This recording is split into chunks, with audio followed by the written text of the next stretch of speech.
ఎక్కడైతే పతనం ఉంటుందో, ఎక్కడైతే ప్రమాదం ఉంటుందో, ఎక్కడైతే కృంగిపోయే స్థితి ఉంటుందో, అక్కడ దేవుని కృప అత్యధికమైన రీతిలో మనల్ని త్రాగుతూ ఉంటుంది, అత్యధికమైన రీతిలో మనల్ని సమీపిస్తూ ఉంటుంది.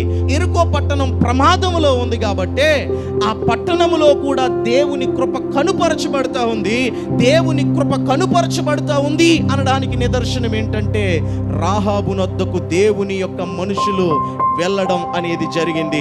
ప్రపంచం చాలా భయంకరమైన పరిస్థితుల్లో ఈనాడు ఉంది కాబట్టి అత్యధికముగా దేవుని కృప మనల్ని తాగుతూ ఉంది. దేవుని కృప మనల్ని తాగుతూ ఉన్నప్పుడు మనం ఏం చేయాలో తెలుసా? మనం విశ్లేషించుకుని, మనం అన్వయించుకుని దేవుని అందలి విశ్వాసాన్ని కనుపరచగలిగితే అద్భుతమైన రీతిలో నీ జీవితం మార్చబడుతుంది.